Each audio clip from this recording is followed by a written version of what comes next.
हे dear student, स्वागत करता हूं आप सबका एक बार फिर से बिहार बोर्ड के number 1 channel Bihar board study पे। जी हां दोस्तों, यानी आज के क्लास में हम लोग कवर करेंगे इंटरमीडिएट एग्जामिनेशन 2023 के एग्जाम के लिए इकोनॉमिक्स का महत्वपूर्ण प्रश्न जो कई अनुभवी शिक्षकों द्वारा तैयार किया गया प्रश्न आप लोगों के लिए आपके समक्ष यानी लेकर के आए हैं।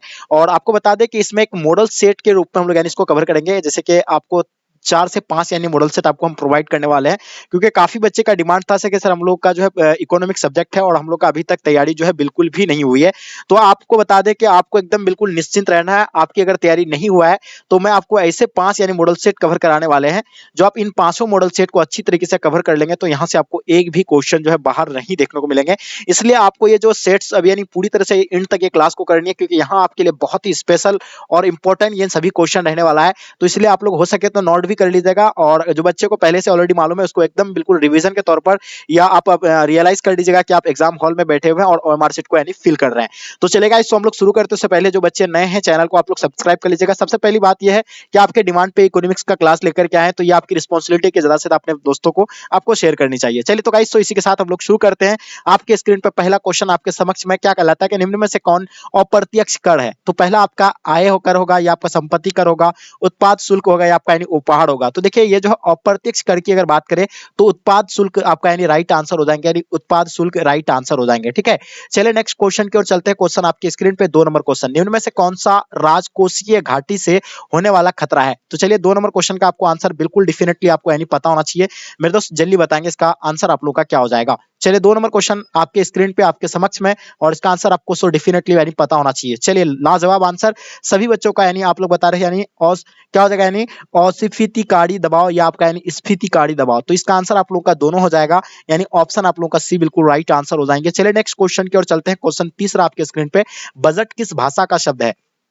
चलिए, बजट आपको बताना है। बजट जो है लैटिन का है, जर्मन का है, या आपके देखिएगा फ्रेंच, या इनमें से कोई नहीं। देखिए लैटिन, ये जो बजट जो है एक ये भाषा जो है किस भाषा का शब्द है? तो ये जो आपका आएगा बिल्कुल आपको बता दें, ये फ्रेंच भाषा का शब्द है। तो इसका आंसर आपका फ्रेंच यानी बिल्कुल राइट आंसर हो जाएंगे। चलिए क्वेश्चन नंबर आपके स्क्रीन पे 4 नंबर क्वेश्चन, चालू खाते की निम्नलिखित में से यानी कौन सी मंदे है? यानी चालू खाते की निम्नलिखित में से यानी कौन सी यानी मंदे है? आपको यानी दृश्य मदों का आयात होगा, या आपका यानी पर्यटकों का खर्च हो जाएंगे, या दृश्य मदों का निर्यात, या उपयुक्त में से सभी। तो देखिए चालू खाते की निम्नलिखित में से कौन सी मदें हैं? तो डेफिनेटली सो आपको यानी पता होगा, यानी दृश्य मदों का आयात भी होगा, पर्यटकों का खर्च भी होगा, आपका यानी दृश्य मदों का यानी निर्यात भी होगा। तो इसका आंसर आप लोग का यानी डी हो जाएंगे, बिल्कुल ऑप्शन आपका D will be the right answer हो जाएंगे। चलिए बात करते हैं क्वेश्चन नंबर 5 आपके स्क्रीन पे, भुगतान शेष का घटक कौन है? तो बताइए भुगतान शेष का घटक आपको बताना है। सो डेफिनेटली आपको पता होना चाहिए, चालू खाता होगा, पूंजी खाता हो जाएगा, या ए और बी दोनों हो जाएंगे, या इनमें से कोई नहीं होगा। तो 5 नंबर क्वेश्चन काफी इंपॉर्टेंट क्वेश्चन है। तो भुगतान शेष का घटक जो होगा यानी कौन सा होगा? तो मेरे डियर स्टूडेंट आपको बता दें, चालू खाता भी होगा, पूंजी खाता, यानी दोनों हो जाएगा। तो इसका आंसर आप लोगों का सी बिल्कुल एब्सोल्युटली राइट आंसर हो जाएंगे। चलिए बहुत ही बढ़िया क्वेश्चन आपके स्क्रीन पे 6 नंबर क्वेश्चन, निम्नलिखित में से यानी कौन सी वास्तविक निवेश है? चलिए तेजी से आप लोग फटाफट आंसर देने का प्रयास कीजिएगा। आपकी तैयारी बिल्कुल भी नहीं हुआ है तो आपको बता दें कि आपका यहाँ से काफी जो है आपका तैयारी इंप्रूव होने वाला है। चलिए, शेयर खरीदना होगा, या आपका यानी पुरानी फैक्ट्री खरीदना है, आपका भवनों भवनों का निर्माण, या बैंक में जमा खाता खोलना। तो देखिए यहाँ आपको किसके बारे में पूछा जाता है? वास्तविक निवेश अगर कहेंगे तो भवनों का निर्माण, यानी इसका आंसर आप लोग का सी राइट आंसर हो जाएंगे। ये वास्तविक निवेश के अंतर्गत कौन सा आ जाएगा? अगर भवन निर्माण करते हैं तो ये वास्तविक निवेश के अंतर्गत आ जाएगा। चलिए बात करते हैं क्वेश्चन नंबर आपके स्क्रीन पे 7 नंबर क्वेश्चन। ठीक है, सीमांत उपभोग यानी प्रवृत्ति निम्न में से यानी कौन है? यानी सीमांत उपभोग प्रवृत्ति निम्न में से यानी कौन सी है? तो देखिए यहाँ आपका यानी त्रिभुज सी बाई त्रिभुज क्या हो जाएगा? गामा हो जाएगा। बिल्कुल इसका आंसर आपका B, option B will be the right answer हो जाएंगे। ठीक है, चलिए क्वेश्चन आपके स्क्रीन पे क्वेश्चन नंबर 8 नंबर क्वेश्चन, निवेश गुणांक सिद्धांत की अवधारणा किसने दी थी? निवेश का जो है सिद्धांत यानी किसने दिया था? तो बिल्कुल आप पहला आपका यानी किन्स ने, बिल्कुल किन्स का ये नहीं था, काहन का भी नहीं है, ये हैंस का भी नहीं है, मार्शल का जो है ये सिद्धांत है। यानी निवेश गुणांक का सिद्धांत जो किसने दिया था? यानी मार्शल ने दिया था। तो इसका आंसर आपका डी बिल्कुल राइट आंसर हो जाएंगे। चलिए क्वेश्चन नंबर 9 आपके स्क्रीन पे, अतिरिक्त मांग उत्पन्न होने के कारण से यानी कौन से कारण है? या अतिरिक्त मांग उत्पन्न होने के कौन कारण है? आपको बताना है। सार्वजनिक व्यय में वृद्धि हो जाएगा, मुर्दा की पूर्ति में वृद्धि, या करों में कमी, या उपयुक्त में से सभी। तो देखिए ये अतिरिक्त मांग उत्पन्न होने के कौन कारण हो सकता है? तो इसका सार्वजनिक व्यय में वृद्धि, यानी इसका आंसर आपका ए बिल्कुल एब्सोल्युटली राइट आंसर हो जाएंगे। चलिए क्वेश्चन आपके स्क्रीन पे क्वेश्चन नंबर 10 आपके स्क्रीन पे आ गया है। 10 नंबर क्वेश्चन क्या कहलाता है? दूसरे नरसिम्हा सीमित का गठन यानी किस वर्ष हुआ है? तो जल्दी बताइए 1978 में हुआ था, 1991, 1997, आपका 1998।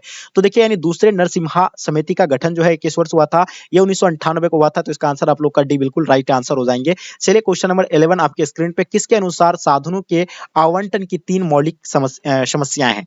रॉबर्टसन का होगा, मार्शल का होगा, सिमुलेशन का होगा, इनमें से कोई नहीं।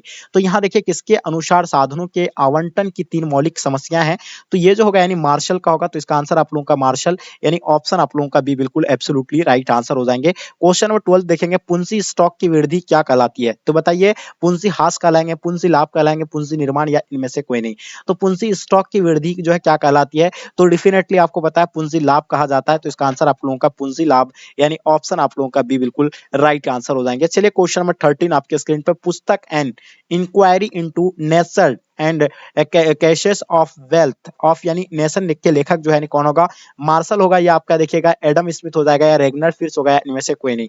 तो इसका आंसर की अगर बात करें तो एडम स्मिथ यानी इसका आंसर आप लोगों का बी बिल्कुल राइट आंसर हो जाएँगे। चलिए नेक्स्ट क्वेश्चन की ओर चलते हैं। क्वेश्चन नंबर 14 आपके स्क्रीन पे, अर्थशास्त्र की कल्याण संबंधित परिभाषा के जन्मदाता यानी थे यानी कौन? मार्शल थे, रॉबिन्स थे, एडम स्मिथ थे, सिमुलेशन थे।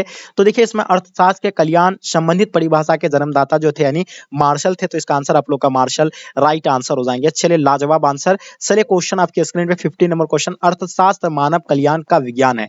ये कथन किसका है? तो बताइए रॉबिन्स का है या मार्शल का है, एडम स्मिथ का है या रिकॉर्ड का है? तो बताइए इसका आंसर क्या हो जाएगा? अर्थशास्त्र मानव कल्याण का विज्ञान है। तो डियर स्टूडेंट ये जो आंसर की अगर इसका आंसर जो होगा बिल्कुल आपका परफेक्ट होगा, ये रॉबिन्स का है। तो इसका आंसर आपका रॉबिन्स यानी ऑप्शन आप लोगों का ए बिल्कुल एब्सोल्युटली राइट आंसर हो जाएँगे। चलिए देखिए इसमें आप लोगों को A1 के लाइक देना है, तभी जो हम यानी बिल्कुल आपका सभी पार्ट्स यानी कवर करवाएँगे, क्योंकि आपके डिमांड पे जो क्लास ले रहे हैं या आपकी डिमांड पे। हम तो उसमें इकोनॉमिक्स का क्लास नहीं ले रहे थे, आपको पता होगा। निम्नलिखित में से यानी कौन-सी उत्पत्ति का साधन नहीं है? तो पता है भूमि दिया हुआ है, श्रम दिया हुआ है, मुद्रा या आपका यानी पूंजी होगा। तो 16 नंबर क्वेश्चन का आपको आंसर डेफिनिटली पता होना चाहिए। देखिए मतलब क्या है, उत्पत्ति का साधन नहीं है, तो इसमें से जो यानी कौन-सा नहीं है? तो ये मुद्रा नहीं होगा, तो इसका आंसर आप लोगों का सी बिल्कुल राइट आंसर हो जाएँगे। चलिए क्वेश्चन आपके स्क्रीन पे 17 नंबर क्वेश्चन, अर्थशास्त्र कभी वास्तविक विज्ञान होता है और कभी ये आदर्श विज्ञान, किसने कहा था? तो देखिए ये जो कहा था यानी किसके द्वारा कहा गया था? ये अर्थशास्त्र कभी वास्तविक विज्ञान भी होता है और कभी ये आदर्श विज्ञान भी। तो ये जो है मार्शल के द्वारा यानी कहा गया था। तो इसका आंसर आपका मार्शल बिल्कुल राइट आंसर हो जाएँगे। चलिए 18 नंबर क्वेश्चन, निम्नलिखित में से यानी कौन कल्याणवादी विचारधारा की नहीं है? इसमें से आपको यानी कल्याणवादी विचारधारा की जो है इनमें से कौन-सा नहीं है? जेबी से हो जाएगा, मार्शल हो जाएँगे, पीगू हो जाएगा, केनन हो जाएँगे। तो देखिए इसमें से कल्याणवादी विचारधारा के नहीं है, तो वो जो हो जाएगा आपका यानी जेबीसी हो जाएँगे। इसका आंसर आप लोगों का बिल्कुल ए राइट आंसर हो जाएँगे। चलिए क्वेश्चन नंबर 19 आपके स्क्रीन पे, अर्थशास्त्र, विज्ञान एवं कला दोनों है, ये किसने कहा था? तो देखिए मार्शल ने कहा था, रॉबिन्स ने कहा था या जेके मेहता ने कहा था या कैनन ने कहा था? कैनन ने कहा था। तो डियर स्टूडेंट आपको बता दें अर्थशास्त्र, विज्ञान एवं कला दोनों है, ये किसने कहा? ये जो कहा गया है यानी मार्शल के द्वारा कहा गया है, तो इसका आंसर आपका मार्शल राइट आंसर हो जाएँगे। चलिए लाजवाब आंसर। क्वेश्चन 20 नंबर क्वेश्चन आपके स्क्रीन पे, मांग के नियम की प्रमुख मान्यता है। चलिए, ये क्वेश्चन कई बार आपके एग्ज़ाम में पूछे गए हैं, ये सभी क्वेश्चन आपको बता दें। ये माँग के नियम की प्रमुख मान्यता जो है आपको बताना है, तो उपभोक्ताओं की आय में परिवर्तन नहीं होना चाहिए। ये भी इसका बिल्कुल आपको बता दें कि ये भी इसका राइट आंसर होगा। चलिए, उपभोक्ताओं की रुचि में कोई भी परिवर्तन नहीं होना चाहिए, ये भी इसका होगा। भविष्य में वस्तु की कीमतों में परिवर्तन की संभावना नहीं होना चाहिए, ये भी होगा। तो इसका आंसर आप लोग का सभी हो जाएँगे, यानी ऑप्शन डी बिल्कुल राइट आंसर हो जाएँगे। चलिए क्वेश्चन 21 आपके स्क्रीन पे, ठीक है? माँग वक्र का ढाल ऋणात्मक होने के प्रमुख कारण है। यानी मांग वक्र का ढाल ऋणात्मक होने के प्रमुख कारण आपको बताना है। तो पहला कारण घटती सीमांत उपयोगिता नियम, दूसरा क्या है? क्रय शक्ति में वृद्धि अर्थात आय में प्रभाव, दूसरा आपका क्या हुआ? प्रतिस्थापन प्रभाव। इसका आंसर आप लोग का इनमें से सभी हो जाएँगे, यानी ऑप्शन आप लोगों का डी बिल्कुल राइट आंसर हो जाएँगे। चलिए क्वेश्चन नंबर 22 आपके स्क्रीन पे, मांग के नियम के अपवाद बताइए। देखिए मांग के नियम के अपवाद बताना है, उपभोक्ता की अगानता होगा, प्रतिष्ठा सूचक वस्तुएँ हो जाएगा, भविष्य में कीमत में वृद्धि की संभावना। तो इसका आंसर क्या हो जाएगा? उपभोक्ता की अगानता हो जाएँगे, प्रतिष्ठा सूचक वस्तुएँ ये भी हो जाएँगे, इसका भविष्य में कीमत वृद्धि की संभावना। तो ये तीनों इसका आंसर हो जाएगा, यानी इसका आंसर आपका हो जाएगा ऑप्शन डी बिल्कुल राइट आंसर हो जाएँगे। चलिए नेक्स्ट क्वेश्चन की ओर चलते हैं, क्वेश्चन नंबर 23 आपके स्क्रीन पे। मांग में कमी के कारण बताइए। देखिए मांग में कमी के कारण आपको बताना है, सो डेफिनेटली आपको बताना है उपभोक्ताओं की आय में कमी होना या क्रेताओं की संख्या में कमी होना या प्रतिस्थापन वस्तु की कीमत में कमी होती है या इनमें से सभी। तो डियर स्टूडेंट इसका बता दें कि मांग में कमी का कारण जो होगा आपका यानी क्या होगा? उपभोक्ताओं की आय में कमी, ये भी इसका आंसर होगा। क्रेताओं की संख्या में कमी होना, ये भी इसका आंसर होगा। प्रतिस्थापन वस्तु की कीमतों में कमी, ये भी होगा। तो ये तीनों इसका होगा, तो इसका आंसर आपका सो डेफिनेटली यानी इनमें से सभी राइट आंसर हो जाएंगे। जो भी बच्चे आप लोग इनमें से सभी बता रहे हैं, बिल्कुल आप सब बच्चों का आंसर परफेक्ट है। 24 नंबर क्वेश्चन आपके स्क्रीन पे, आवश्यक वस्तुओं की मांग की लोच होती है, इकाई से अधिक होता है, इकाई से कम या असीमित होता है या शून्य होता है। तो बताइए आवश्यक वस्तुओं की मांग की लोच होती है, तो ये हो जाएगा आपका यानी शून्य हो जाएगा। तो इसका आंसर आप लोग का डी बिल्कुल राइट आंसर हो जाएंगे, शून्य will be the right answer हो जाएंगे। क्वेश्चन नंबर 25, मांग की लोच कितने प्रकार की होती है? जल्दी बताइए मांग की लोच कितने प्रकार की होती है? 3 प्रकार, 5 प्रकार, 6 प्रकार, 7 प्रकार। तो देखिए मांग की लोच जो है कितने प्रकार की होती है? तो डियर स्टूडेंट आपको पता होगा 5 प्रकार की होती है। तो इसका आंसर आप लोग का 5 प्रकार राइट आंसर हो जाएंगे। 26 देखिएगा, मांग की लोच को प्रभावित करने वाले घटक कौन से हैं? चलिए, बहुत ही इंपॉर्टेंट क्वेश्चन है। देखिए मांग की लोच को प्रभावित जो करने वाला घटक जो होता है, वो क्या होता है? वस्तु की प्रकृति भी होता है, हो सकता है इसका, हाँ नहीं होता है बिल्कुल। आय स्तर भी होता है, ठीक है, कीमत स्तर, ये तीनों जो है इसमें होती है, यानी किसमें? मांग की लोच को प्रभावित करने वाले घटक है, ठीक है। तो इसका आंसर आपका इनमें से सभी राइट आंसर हो जाएंगे। चलिए नेक्स्ट क्वेश्चन की ओर चलते हैं। क्वेश्चन नंबर 27, मांग की लोच का मापन निम्नलिखित में से यानी किस विधि से किया जाता है? कुल व्यय रीति से किया जा सकता है या बिंदु रीति से किया जा सकता है, प्रतिशत आय या अनुपातिक रीति से। या तो इसका आंसर आपको डेफिनेटली यानी इसमें से सभी राइट आंसर हो जाएंगे। चलिए लाजवाब आंसर सभी बच्चों का। इकाई से कम मांग की लोच को निम्न में से कौन व्यक्त करता है? तो देखिए इकाई से कम मांग की लोच को जो है कौन पूरा कर सकता है? ये आवश्यक वस्तु पूरा करता है। तो इसका आंसर आवश्यक वस्तु यानी बिल्कुल इसका आंसर परफेक्ट आंसर हो जाएंगे। एकदम गर्दा उड़ा देना एक क्वेश्चन का आपको, ठीक है। क्वेश्चन नंबर 29 आपके स्क्रीन पे, निम्न में से कौन सा कथन जो है सत्य आपको बताना है, इनमें से सत्य जो है कौन सा आ जाएगा? तो देखिए एसी बराबर टीएफसी माइनस टीबीसी, तो ये जो होगा बिल्कुल ये इसका गलत है, ये सूत्र इसका नहीं होगा, ठीक है। एसी बराबर एएफसी प्लस टीबीसी, ये भी इसका गलत है। चलिए एसी बराबर टीएफसी प्लस एडीवीएस, तो ये भी इसका गलत है। इसका जो होगा आपका एसी बराबर एएफसी प्लस एवीएस यानी इसका सूत्र ये बिल्कुल परफेक्ट है। तो इसका आंसर आपका डी बिल्कुल राइट आंसर हो जाएंगे। चलिए नेक्स्ट क्वेश्चन की ओर चलते हैं। क्वेश्चन नंबर 30, औसर लागत का वैकल्पिक नाम क्या होगा? यानी औसर औसर लागत का वैकल्पिक नाम आपको बताना। सीमांत लागत होगा, संतुल्य मूल्य होगा, औसत लागत होगा, आर्थिक लागत होगा। तो देखिए इसमें जो है औसर लागत का वैकल्पिक नाम जो होगा आपका यानी क्या हो जाएगा? तो डेफिनेटली आपका यानी आर्थिक लागत हो जाएगा। तो इसका आंसर क्या हो जाएगा? आर्थिक लागत, बिल्कुल एब्सोल्युटली राइट आंसर हो जाएंगे। चलिए 31 आपके स्क्रीन पे, चलिए औसत परिवर्तनशील लागत है, यानी औसत परिवर्तनशील लागत जो होगा टीबीसी टीबीसी इंटू क्यों होगा, या टीबीसी प्लस क्यों होगा, या टीबीसी माइनस टू होगा, या टीबीसी भागा क्यों होगा। तो इसमें औसत परिवर्तनशील लागत जो होगा क्या हो जाएगा? टीबीसी, मतलब क्या हो जाएगा? अपॉन यानी क्या हो जाएगा? क्यों हो जाएगा। तो इसका आंसर आपका डी बिल्कुल राइट आंसर हो जाएंगे। चलिए नेक्स्ट क्वेश्चन की ओर चलते हैं। क्वेश्चन नंबर 32 आपके स्क्रीन पे, पूर्ण प्रतियोगिता में क्या होता है? देखिए पूर्ण प्रतियोगिता में जो होता है तो क्या होते हैं? तो पहला आपका ए आर बराबर एम आर यानी औसत आय बराबर सीमांत आय होगा, या औसत आय बराबर ग्रेटर देन आपका क्या होगा? सीमांत आय हो जाएंगे, या क्या हो जाएगा? औसत आय लेस देन सीमांत आय होगा। तो ये जो होगा बिल्कुल आपको बता दें, ये औसत आय बराबर सीमांत आय होगा। तो इसका आंसर आपका ए बिल्कुल राइट आंसर हो जाएंगे, यानी ए आर बराबर एम आर, यानी ए आर को बोलते हैं औसत आय और एम आर को बोलते हैं सीमांत आय, ठीक है। नेक्स्ट क्वेश्चन की चलते हैं। क्वेश्चन नंबर 33, ठीक है। फर्म का लाभ निम्नलिखित में से यानी किस शर्त को पूरा करने का अधिक मतलब क्या होता है? यानी अधिकतम होता है। तो जहां एम आर बराबर एमसी ये होगा, या जहां एमसी रेखा एमआर को नीचे से काटे, या ए और बी दोनों होगा। तो इसका आंसर आप लोगों को बता दे, इसका आंसर आपका दोनों हो जाएगा, यानी ऑप्शन सी बिल्कुल राइट आंसर हो जाएंगे। चलिए लाजवाब आंसर। चलिए नेक्स्ट क्वेश्चन नंबर 34, एकाधिकार एवं एकाधिकारी प्रतियोगिता में होता है, क्या होता है? ए आर बराबर एम आर यानी औसत आय बराबर सीमांत आय होगा, या आपका यानी A R greater than M R होगा, यानी औसत आय ग्रेटर देन सीमांत आय। तो इसका आंसर आपकी बात करें तो औसत आय ग्रेटर देन सीमांत आय हो जाएगा। तो इसका आंसर आप लोग का भी बिल्कुल राइट आंसर हो जाएंगे। Option B will be the right answer हो जाएंगे। चलिए क्वेश्चन 35 आपके स्क्रीन पे, प्रत्येक बाजार दशा में एक फर्म के संतुलन के लिए कौन सा शर्त पूरी होनी आवश्यक है? ठीक है, तो इसमें जो होगा आपका यानी ए आर बराबर एम सी होगा, बिल्कुल बिल्कुल ये भी होगा, ठीक है। नहीं ये तो नहीं हो सकता है, इसमें नहीं होगा, सॉरी ये नहीं होगा, ठीक है। तो ये जो आपका यानी बिल्कुल नहीं होगा। हाँ आपका ये होगा क्या? एम आर बराबर एम सी, तो ये भी होगा आपका एम सी वक्र एम आर वक्र को नीचे से काटे, तो इसका जो है ये दोनों हो जाएगा। तो इसका आंसर आप लोगों का डी बिल्कुल राइट आंसर हो जाएंगे, ठीक है। नेक्स्ट क्वेश्चन की ओर चलते हैं। फर्म के संतुलन की प्रथम शर्त क्या है? यानी फार्म के जो है संतुलन की प्रथम शर्त जो है वो सबसे पहले आपको बता दे कि सीमांत लागत बराबर सीमांत आय हो जाएगा, यानी एमसी बराबर एमआर, यानी ऑप्शन आपका ए बिल्कुल राइट आंसर हो जाएंगे। चलिए नेक्स्ट क्वेश्चन, अल्प अधिकारी बाजार की प्रमुख विशेषता निम्न में से कौन है? हाँ, अल्प अधिकारी बाजार की प्रमुख विशेषता जो है क्या होगा?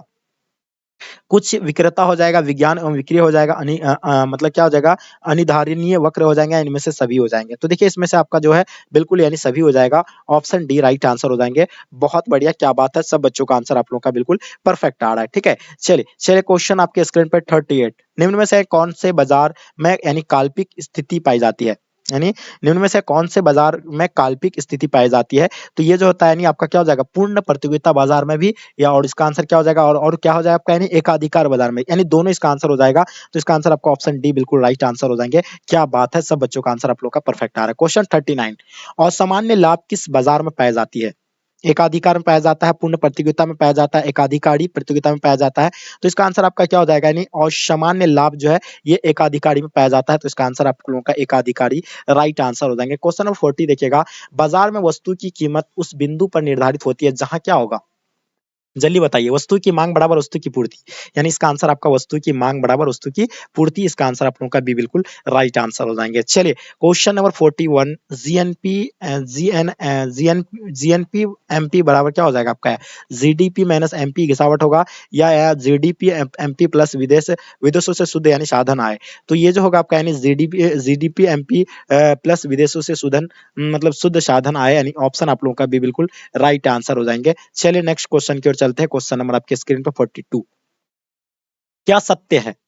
चलिए, क्या सत्य है आपको बताना है, एनएनपी बराबर जीएनपी माइनस घिसावट। तो इसका आंसर आप लोगों का सी बिल्कुल राइट आंसर हो जाएंगे। चलिए नेक्स्ट क्वेश्चन आपके स्क्रीन पे, द्वितीयक क्षेत्र को जाना जाता है, चलिए जल्दी बताएंगे, द्वितीयक क्षेत्र को जो जाना जाता है किसके लिए जाना, देखिए तृतीय क्षेत्र आपको बताया कि सेवा क्षेत्र के लिए जाना जाता है, तो ये तो होगा ही नहीं। ठीक है, द्वितीय क्षेत्र आपको पता होगा कि ये निर्मित क्षेत्र के रूप में जाना जाता है, तो इसका आंसर आप लोग का द्वितीय क्षेत्र हो जाएंगे। चलिए नेक्स्ट क्वेश्चन 44, राष्ट्रीय आय का मापन निम्नलिखित में से यानी किस विधि से किया जाता है?